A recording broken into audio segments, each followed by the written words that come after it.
Hello and welcome back to the Busby Way Podcast. I'm joined with Chris as per usual. Chris, how are you doing? I'm good, mate. Yourself? Yes, I'm all right. I'm good. I'm better. I'm better after the weekend. These podcasts have been a slog for me and you these last few weeks, and we've finally got some good news to talk about. Manchester United, in case you missed it, Manchester United did beat Tottenham Hotspur 3-0 away from home. What did you make of it, Chris? I mean, for me, far better. What did you make of it? Yeah, it was a big change, wasn't it? Obviously, what I will say before I say any of this to come is I do take it with a pinch of salt because we've been here many a time, haven't we? Where we've seemingly turned a corner and then in 3 months it's back to square one. And don't want to get too carried away because Spurs were awful, hence why their manager's gone earlier today. But yeah, the change to the back five, the three centre halves, and it something that we've used before, and it worked then, and it's worked now. Ronaldo Cavani partnership is something we've said we would like to see used a bit more often, and it was, and it seemed to work. Seems a better balance to the sides, but again, I think a lot of it was potentially down to the fact that Spurs offered very little.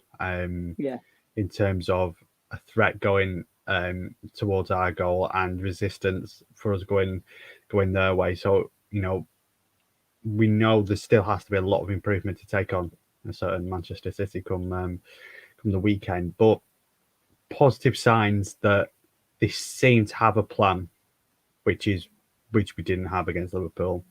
And the players seem to have bought into whatever plan that was, and there seemed to be more of a spirit and just there was a little bit of something there to work with, to build on. Like I said, though, got to take it with a pinch of salt. It is only Spurs, as they say.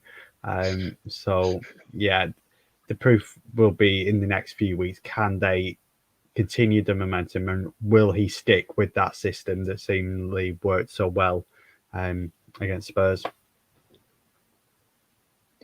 Yeah, well, he's used that system 3 times before, hasn't he, including that one. And we've beaten, I think he used it against City, and we beat City. And he used it against, I can't remember who else he used it against, but we ended up winning that game as well. He used something similar at Anfield's. Yes, yeah, he did. Fairly early on in his regime, and I think it was a draw or something. But yeah, I think that City game, massive, where we went there and absolutely smashed them for 15, 20 minutes in those opening stages playing that system. I think it was Rashford and Martial. I think I'm right in saying up top. Yes, I think it was. Yeah, because the other one when we came back from 2-0 down was Smalling and Pogba, wasn't it? That was Pogba's only world-class game for us. Yeah, exactly. So, there seems to be something in that system. I think there's obviously a negative thing whenever you hear the word 5 at the back. But if your fullbacks are advanced like Shaw was, it's just Wan-Bissaka in that system that I'm not 100% on. No, neither. But I thought he had a very good game at the weekend. I thought he was one of the players who actually had a really good game. He stood out for me at right back. Yeah, I think just in terms of an overall player to play that position, I don't think he's got enough going forward consistently. And we saw obviously against Liverpool his decision making when he's sort of isolated on that right hand side isn't always great.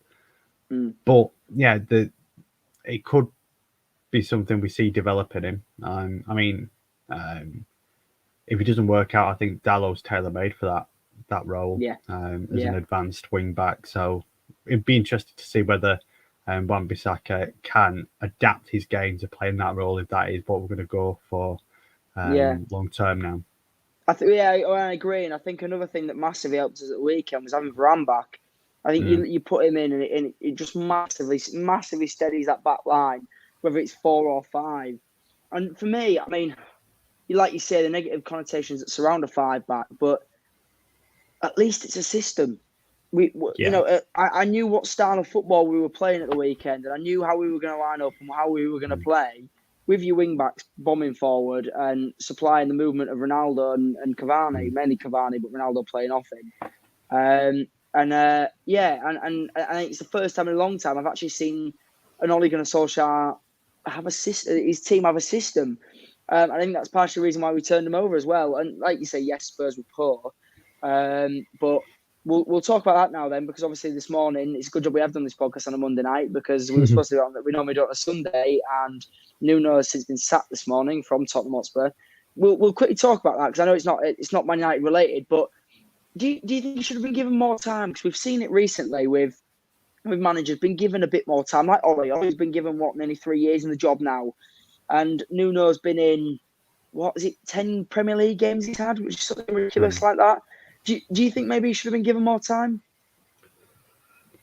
I mean, I think it was a bizarre appointment to begin with. I didn't think he was the right man to take that job in terms of what Spurs want to be, because I think he didn't exactly play free-flowing football with Wolves, and I think he had the players to do it as well at Wolves. So, and it's a big job, big expectations. When he's come in and he got those early wins, but Harry Kane was poor. Maybe that's got to do with him wanting away as well. But yeah, it just didn't seem the right fit. Even after they got those early wins. I think it was 3-1-0 wins to start, but it quickly unravelled. They were appalling against Arsenal. I remember actually watching that game, and Arsenal could have had a lot more. Yeah, they could. And we've turned them over and not been unbelievable. We were good, don't get me wrong, but we've not had to be unbelievable to turn them over comfortably. And they just don't seem right, or didn't seem right under Nuno. So, but then again, he hasn't been given much time. I think once you've appointed a manager like him, you've got to give him the opportunity to imprint his style, develop a style, and they've just not. I mean, I still think they were stupid to get rid of Pochettino at the time.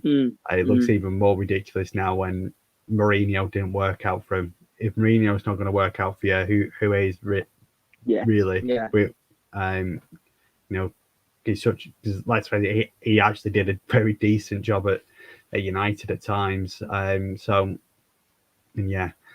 Obviously the thing is now looks as though Conte's going in. So, well, I was just going to say that.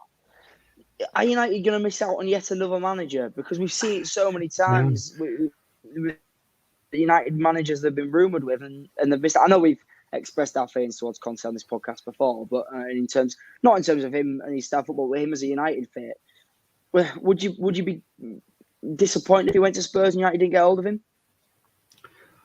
Like we said before, we don't think Conte is the right man for Manchester United ultimately, but he wouldn't be like in terms of a short-term fix. He'd probably be a half decent shout, and it is an option.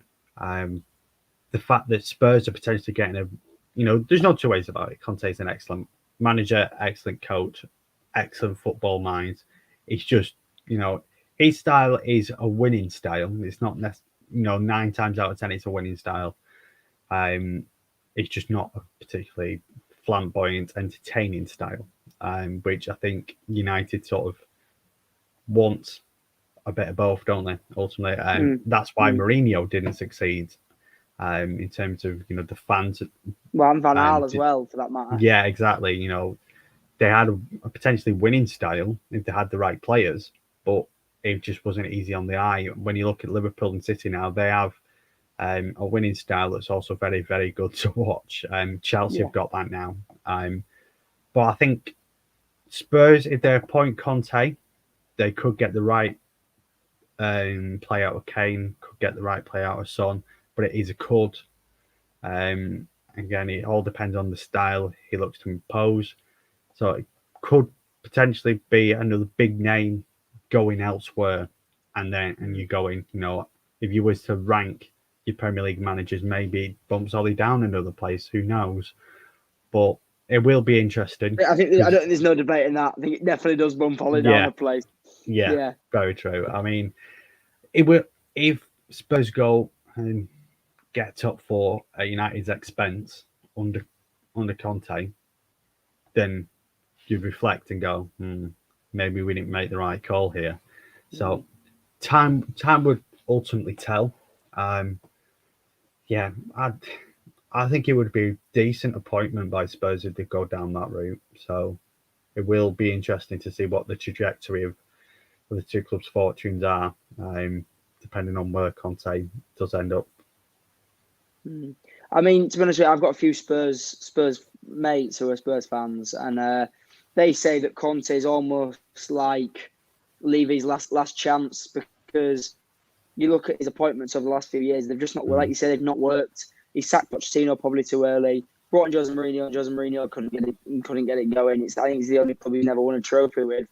And then he's brought in Nuno, and he's gone after 4 months. And then now he's bringing in. It's a similar situation to what like was with Woodward. He was appointing players and they just weren't going. Appointing managers and signing players that weren't going correctly. But yeah, it's you hate to look at it like you say on reflection. If Spurs get top 4 and United don't, maybe we should have done. But even now, if there's he's kept his job for another game because we've beaten Spurs. But if we get a pasting in midweek against Atalanta and a pasting at the weekend against City, he's gone. And who do you replace him with? Because for me now, we are running out of names. Do you bring in a Steve Bruce in until the end of the season? Might keep us up. But I mean, it's one of those things, isn't it? If Zidane doesn't want to come by the sounds of it, Conte's gone to Spurs. It leaves you with what? Ten Hag. That is probably the only realistic option. Yeah, then the ones we said the other week, your Enrique, your Pochettinos, your Martinez, Mancini. Yeah, but again, none of them jump out at you as Rodgers. I wouldn't mind. I wouldn't mind Rodgers. Yeah, I just don't think he leaves Leicester. Not now. But they're not doing great this year, are they? Yeah, they're not doing great. I think that maybe he seems to go to clubs where he has a connection, can find a connection easily. He got a great connection with Liverpool very quickly. Obviously had it at Swansea, got it at Celtic as well. And obviously it's the fact he's managed Liverpool. I think that counts against him. Like we said with Mancini and City, I think it does count against but him. In the same argument, Busby managed City. So yeah, but who was City about that now? Yeah, also very true. Well, speaking of City, anyway, we'll talk about that because before. Do you know what? We'll go Atlanta first because it makes sense to do that. Yeah, chronological. Yeah, we'll make sense to do it that way. Atlanta in midweek in the Champions League. We scraped past them last time at home, and our away record might be slightly better. I know that that record of undefeated in the league is now gone. Because after the defeat to Leicester. But how do you expect it to go? Do you think he sticks with a 5-back? Because Atlanta are a team that come onto here. We saw that in the first game. They come onto here and they probably should have had a lot more than they did. And maybe sitting back with a 5 and counter-attacking, it might probably be the best option for United in midweek. Or do you reckon he goes back to the 4-3-3 and tries to go with the pace with Sancho and Rashford? What would you personally do, Chris? I think because of the fact that they got the win last time, it means that they can be a little bit more pragmatic and go for that 5. I think if they had to chase the game, 5's out of the question. Because obviously the way the group has worked, we probably played 90 minutes worth of good football across the 3 games. And come away with 2 wins. So if you can get a point away at Atalanta, point away at Villarreal, and leaving young boys to, a win absolutely guaranteeing top. A draw might even do it depending on how other results go, of course. But I would take a point right now because I think Atalanta will cause problems like they showed in that reverse game. Control that first half, but the threat. And they were missing players. I don't know if they're going to have many, if any, of those players back. But from what I saw of what they had on the pitch on the day, they looked a very useful team. and one I think at home will really fancy their chances. I think it borders must win for them as well. So they'll throw everything at it, I think. And I think that's why potentially going for the 5 is probably the right call. I think the only caveat to it all is the fact that obviously with a big game coming up at the weekend, will he be tempted to rotate a few? I'd be surprised if Ronaldo started. I'd take him, have him on the bench, maybe go with Cavani and Rashford. Now Rashford's again, give him the start, give him some minutes. Martial's back in and around. Got Jesse Lingard. Keep him away from that 11. Martial. But, yeah, I think we'll see some changes where we can. Obviously, if you play the back 5, it's basically we've got 5 options. Really, I think it's it's the 3 centre halves probably have to be the 3 centre halves for both games. Could probably go. If Tellers is fit, then you probably can go him ahead of Shaw, and he probably would work in this system. And like I said earlier, Dalot for Wan-Bissaka. I think Dalot for Wan-Bissaka is probably the change I would certainly make if we're going for 5 because he offers a bit more going forward. I think. And obviously, he's played these before at Milan, hasn't he? And I think if you go for Matic potentially in the centre of the midfield, it provides an extra little bit of cover to allow the fullbacks to go on a little bit more, be a bit adventurous if you went for a Tellez Dalot partnership in that sense. So yeah, there's options, but I'd be surprised if he didn't go with the 5 and he didn't make changes. But I still think, like I say, a point would be a good result, I think. Yeah. Well, and like you say, it's a must-win game for both teams because realistically, United win at the weekend, midweek, and Villarreal take the expected points that you'd expect them to against Young Boys. It puts Atlanta in a very, very hard position to get out of that group. Likewise, if Atlanta beat United and Villarreal get the expected points against Young Boys, it's looking difficult because you've then got to go to Villarreal away, and you know exactly what they'll do there. If they don't need to win, they'll just sit back and play for the 0-0 like they did in the final. And Young Boys at home, all right, yeah, you'd expect to beat them, but we expected to beat them away, and look what happened. You don't know which United's going to turn up. And hopefully with this system, I mean, it looked positive at the weekend.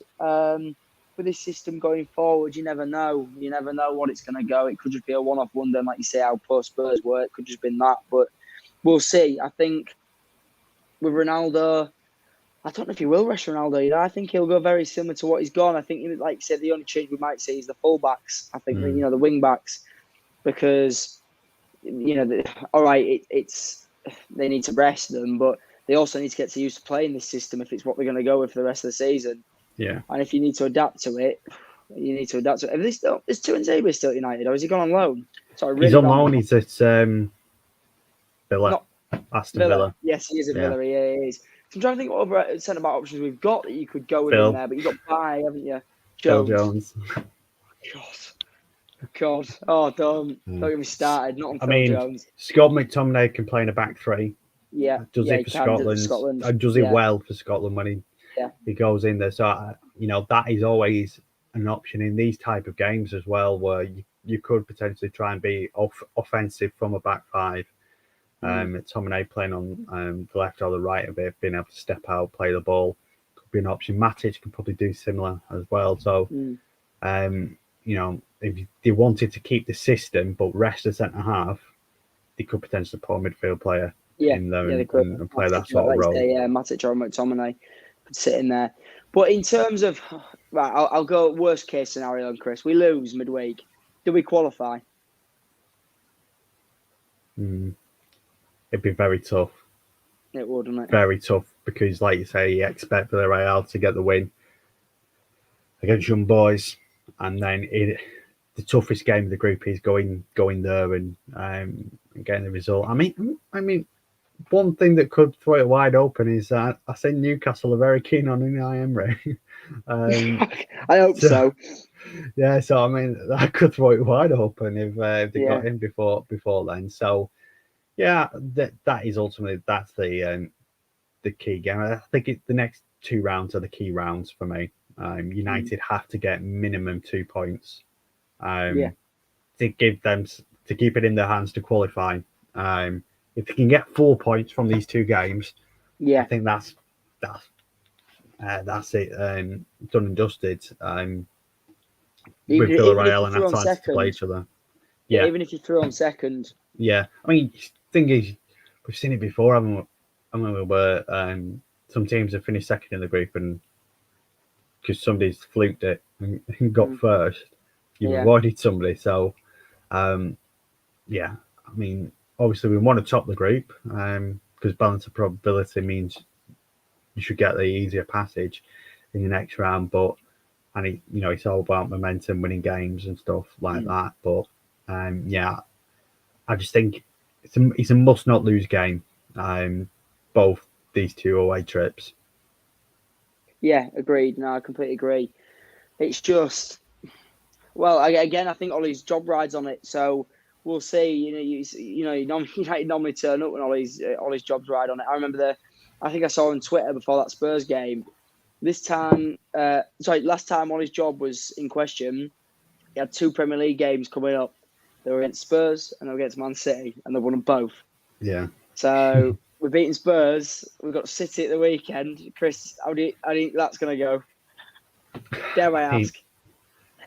I mean, City have obviously just lost to Palace, but Palace seem to always go the Etihad and win these days, don't they? Whether it's Roy Hodgson or Patrick Vieira. And maybe I think Vieira and Palace showed the way you can beat City, get in and around them and have a bit of a go at them. Like Wilfried Zaha, obviously scored a goal because he was direct running a defender.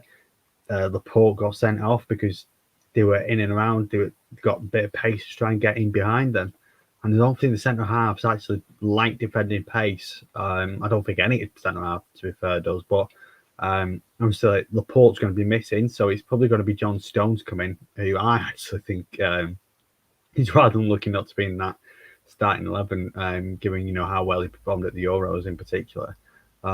So yeah, it's always a brilliant game to watch because of the intrigue around it. Because anything can happen. You've got Pep Guardiola. Outside of Sir Alex, he's one of the greatest managers that's ever coached a team. It's brilliant the way he gets his side playing football. And City have just got so many unbelievable players. Phil Foden, he's just out of this world, mate. He's incredible. Yeah, he is. He genuinely he terrifies me because he's got as much ability as anybody else around for me. I still think he's underappreciated as to just how good he is at his age.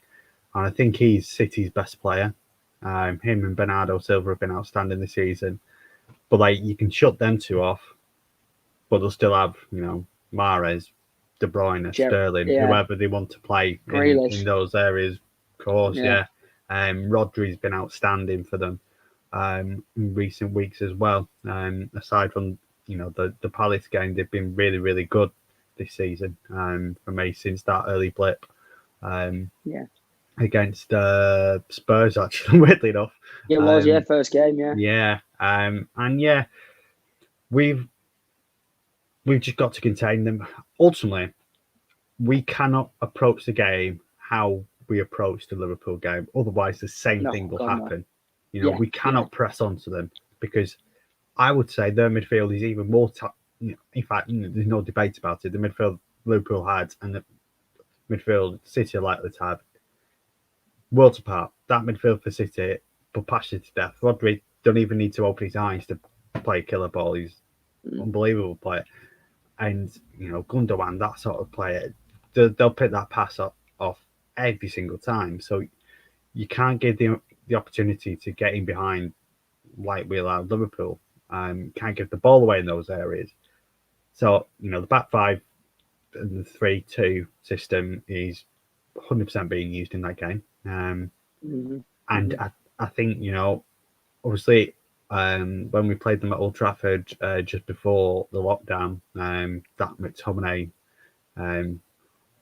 halfway line strike, wasn't it? Near enough. That game plan was executed perfectly. Stifled City and hit them on the break again. That's the sort of thing that works. That's similar to what Palace did, but Palace were hustling them in the midfield as well, and picking their moments to press, and that's the key. If you've got to press, do it at the right times, and don't do it.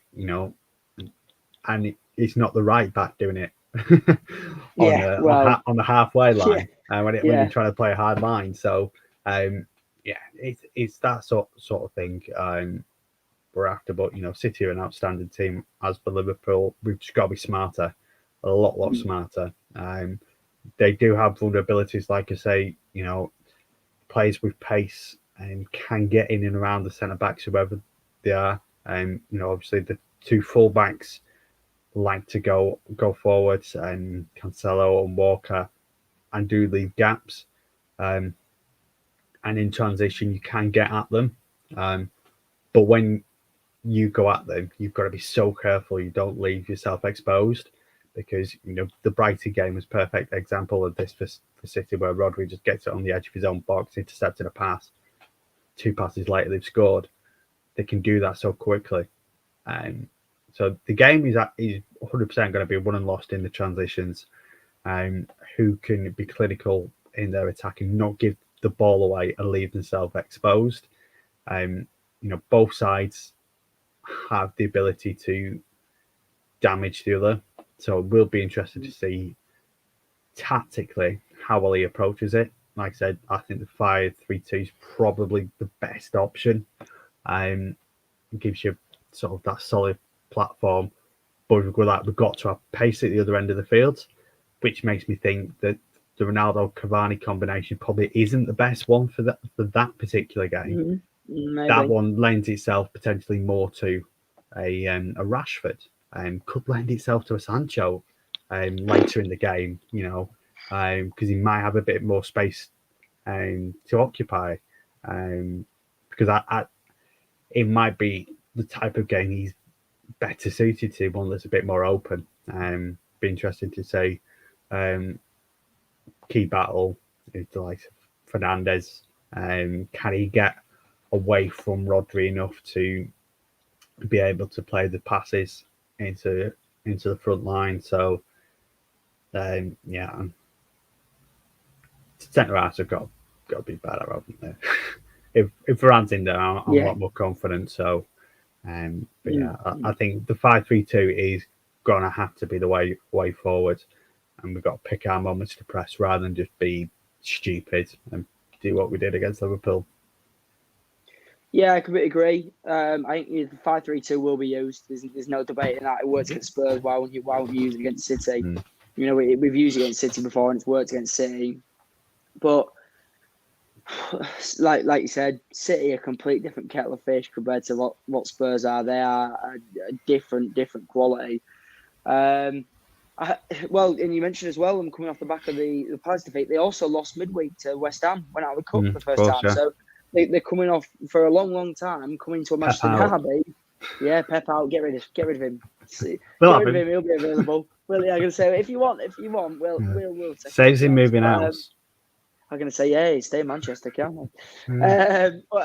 No, I was gonna say there because you mentioned maybe a game for Sancho, and there's been a lot of talk this week. I know Gary Neville mentioned it on I don't know if it was after the game or I've seen him mention it at some point, and he said about potentially Sancho could maybe even fall into the same boat as Van der Beek, and in looking at that system, thinking, where do I fit into that system? Because I don't, where does he fit into that system? And are you worried for Sancho? Because I know we've discussed again on this podcast week in week out about we've been hard hitting by Bundesliga players. We mentioned like Schweinsteiger, Gower, Mkhitaryan. It's happened before. Are you worried about Sancho, or do you think he might take just a few games to get going? It's a different league, and he just needs time to adapt. Yeah, I think that's a good point Gary Neville made about when you change your system, certain players just don't fit into it. And obviously, we bought Sancho with the view to playing 4-2-3-1, 4-3-3, whatever you want to call the system. And obviously that's to play him out wide. When you play the 5-3-2, you don't have a wide player unless Sancho's going to play wing back, which I highly doubt. So, maybe he has to think, right, can I vary my game to potentially push to go and play up top around, along with Ronaldo or something, because he's got the pace, that could be a threat in those areas. But even then, he'd be way down the pecking order behind Rashford, Cavani, Greenwood. All can play up there with Ronaldo, Martial, so he's going to be way down the pecking order. I mean, I think Van der Beek could, and probably would, thrive in this sort of system because he is, like we said before, we don't know what sort of midfielder he is. In that three, he can be all of them. Really, you can sit, you can pull out wide, you can push on, you can be the creative playmaker. I know against Spurs, there just seems to be so much space. There was so much space that could be occupied. I know McTominay was working it. We've said that before. And I think, like you say, Van der Beek could be ideal. I think he'd be perfect in that system. Yeah, because I think, obviously, if you have, McTominay is the one who is more likely to drop deeper, pick the ball up in those deeper line areas, and also cut the passes out. You've got Fernandes, who's the complete opposite. He's the one who's breaking forward, supporting the front two, in that sort of number 10 role more often than not, but sort of, on the right of a right or left of a three. Van der Beek can be in there, and he's got the ability to do, those two roles I mentioned of McTominay and Fernandes, as well as doing that middle role, which, I don't think Pogba can do. Pogba doesn't want to do the defensive side of things, so you're just then leaving McTominay. You'd flip Sorry, it. Chris, just interrupt. That. Also, a side note, I thought we looked so much better without him, Paul Pogba, at the weekend. Yeah, 100%. Didn't look as toxic, did it? At all. Yeah, I agree. They were willing to work for him and run, and they ran. And in them two, when you're playing in a five back with the two midfielders, maybe one in front, Fernandes obviously can play in front, but in them two holding midfielders, you've got to run. 100%. You've got to cover. I think Ollie's starting to plan for a life without Paul Pogba, because I don't think he's going to sign a new deal. Yeah, I think this system cuts Pogba out entirely, because, like I said, I think you've got to, you need two of the three players in there need to have some sort of discipline about them. Fred or Matic could be the very disciplined one, but McTominay can again do a bit of both. I like to think Van der Beek can do a bit of both. Like I said, because you've got Fred and Matic who will probably do the defensive stuff. But in these type of games, you can go with McTominay and Fred, who can offer, those two variables.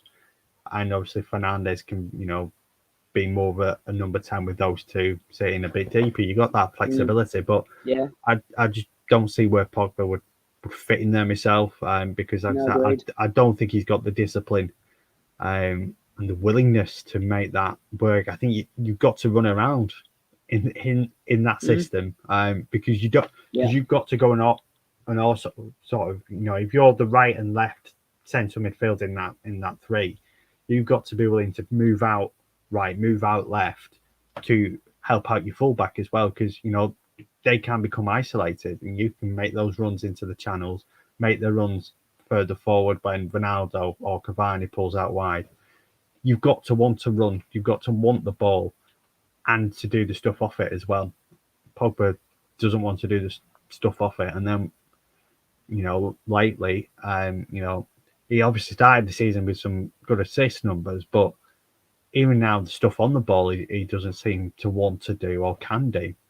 So I think this system, if it is the one in the long run, obviously Sancho will be struggling to see his place in it. Pogba again could well be the same. The one who I actually disagree with Gary Neville in, I think Van der Beek could make this work to his advantage, and offer himself, because ultimately it's an extra midfield place that's potentially up for grabs.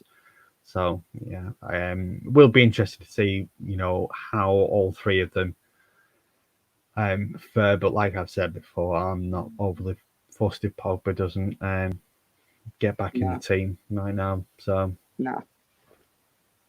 I mean, one thing I will praise him for, just on a final note, both him and Rashford coming out this week and on social media and denying the press allegations. I think that's brilliant.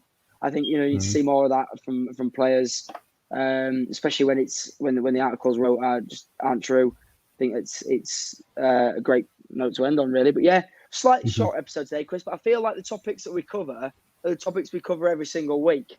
So I feel like for us just to talk about it over and over again with no updates, it seems pointless, and we've spoken about it before on this podcast. You can go back and watch it. And if you haven't already, go check out the content on Manchester TV and all the other local TV channels, because they put out loads there, not just football wise, but local content for the areas and the regions they're in. Thanks, Chris, for joining us per usual. No worries. We should be back next Sunday. I'm not sure yet. I think unless we'll discuss it off air. But unless we've been beaten 5-0. Yes, and then we might be a bit more sad like we were last week. Yeah. At least there's been a few smiles on the faces this week. But I appreciate you joining me, Chris. Thank you. It's been a pleasure. And we will see you all next time. Goodbye.